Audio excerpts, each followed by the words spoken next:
Assalamualaikum warahmatullahi wabarakatuh. Baiklah, pada kesempatan ini saya coba mendiskusikan terkait dengan interaksi obat terhadap hasil laboratorium. Apakah obat-obat yang dikonsumsi oleh pasien itu akan mempengaruhi hasil pemeriksaan laboratorium? Ini kita membahas terkait dengan pemeriksaan fungsi hati, yaitu kadar SGOT, SGPT, dan pemeriksaan fungsi ginjal meliputi serum kreatinin, ureum, dan yang terakhir adalah kolesterol. Kadar SGOT, SGPT atau ALT, AST, di mana kadar SGOT, SGPT atau ALT dan AST merupakan parameter yang dapat digunakan untuk menentukan fungsi hati.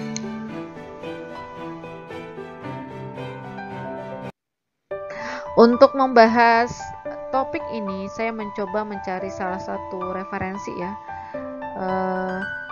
Ini merupakan artikel yang dipublikasikan oleh Stephen David dan James yang berjudul Drug Induced Liver Injury.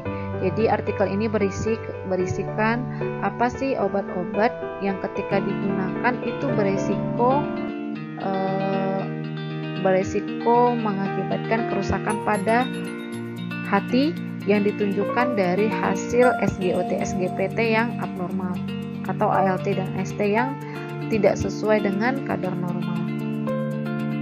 Pertama yang dapat mempengaruhi kadar SGOT, SGPT adalah acetaminophen. Kita lihat dulu secara umum, sebenarnya semua obat, 9,5% reaksi obat pasti melibatkan hati. Sekitar 5% kerusakan hati akibat obat pada pasien yang menjalani pengobatan, dan 50% gagal hati akut disebabkan oleh obat. Nah, salah satu obat yang dapat mempengaruhi kadar SGOT, SGPT adalah acetaminophen. Acetaminophen sebenarnya termasuk golongan obat yang aman, namun dosis lebih dari 4 gram per hari akan menyebabkan toksisitas pada hati. Nah, acetaminophen ini yang menyebabkan toksik sebenarnya bukan acetaminophennya, tetapi metabolit dari acetaminophen yang dapat mengakibatkan kerusakan hati karena metabolit tersebut toksik terhadap hati. Nah, dilaporkan 40% kasus gagal hati akut di Amerika Serikat akibat overdosis paracetamol. Jadi perlu diperhatikan bahwa paracetamol itu maksimal digunakan 4 gram per hari, tidak boleh lebih dari 4 gram. Kedua, obat anestetik. Obat anestetik di sini contohnya adalah obat halotan. Halotan dapat menginduksi terjadinya kerusakan hati. Biasanya terjadi setelah beberapa kali penggunaan obat halotan, dan ini diperantarai karena adanya mekanisme imunologik sehingga halotan bisa mengakibatkan terjadinya kerusakan pada fungsi hati. Umumnya kasusnya ringan, tetapi ada beberapa kasus dilaporkan terkait risiko terjadinya gangguan fungsi hati secara akut.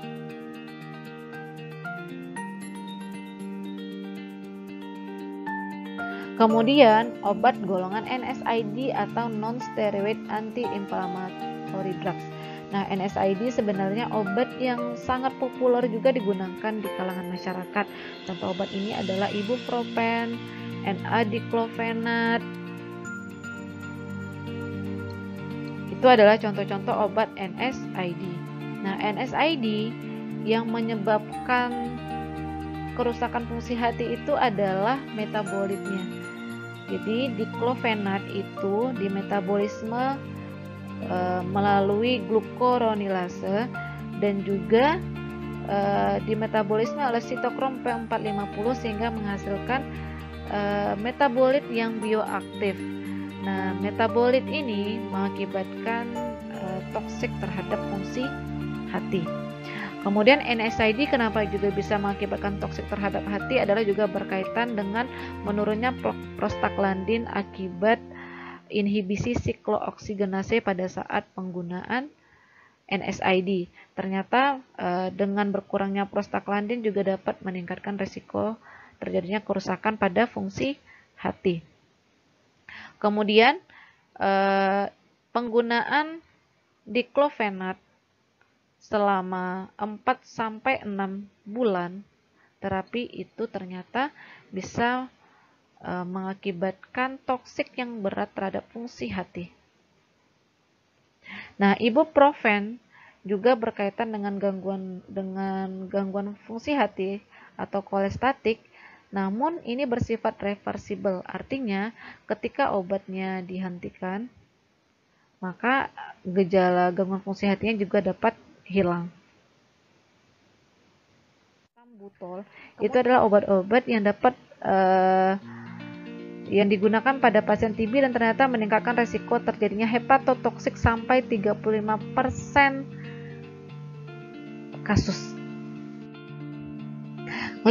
Obat antifungal. Obat antifungal contohnya ketoconazole atau obat golongan azol lainnya ternyata memiliki risiko tinggi terjadinya hepatotoksik. Dapat meningkatkan kadar transaminase, tapi dia biasanya reversible. Reversible artinya di sini adalah ketika obat di stop, maka pasien tidak lagi menunjukkan gejala hepatotoksik atau peningkatan kadar SGOT, SGPT. Peningkatan kadar glukosa darah itu bukan karena kondisi secara fisiologis pasien, tetapi karena adanya pengaruh dari obat yang digunakan oleh pasien. Selanjutnya, obat hipoglikemik oral, yaitu berkaitan dengan thiazolidinedion. Dulunya, obat pertama thiazolidinedion yaitu troglitazone sempat ditarik dari pasaran karena kemungkinan menyebabkan hepatotoksik yang berat.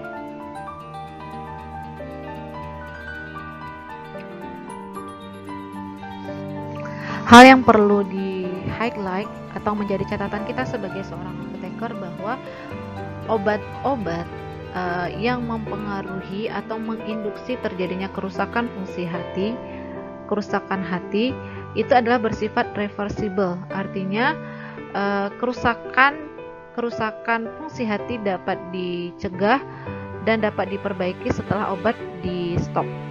Nah, ini merupakan peran apoteker untuk mengidentifikasi munculnya masalah kerusakan fungsi hati akibat penggunaan obat.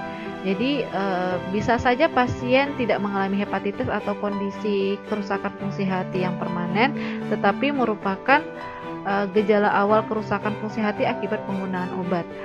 Dengan adanya identifikasi lebih awal dari seorang apoteker, maka kerusakan lebih lanjut atau progresif terjadinya gangguan kerusakan liver secara kronik itu dapat dicegah. Kemudian selanjutnya obat-obatan yang mempengaruhi fungsi ginjal. Pemeriksaan berkaitan dengan fungsi ginjal yaitu berupa serum kreatinin, creatinine clearance, dan ureum. 4. Mempengaruhi pemeriksaan fungsi ginjal yaitu adalah antibiotik trimethoprim sulfametazole dan H2 blocker yaitu cimetidine. Dua obat ini adalah obat yang umumnya dapat menurunkan sekresi kreatinin sampai 0,4 dan 0,5 mg per desiliter. Famotidin dan ranitidin juga merupakan golongan H2 blocker, namun dapat meningkatkan serum kreatinin tetapi tidak setinggi dari penggunaan cimetidine. Selanjutnya antibiotik cefoxitin juga dapat meningkatkan level serum kreatinin tetapi dia mempengaruhi pemeriksaan secara kolorimetrik.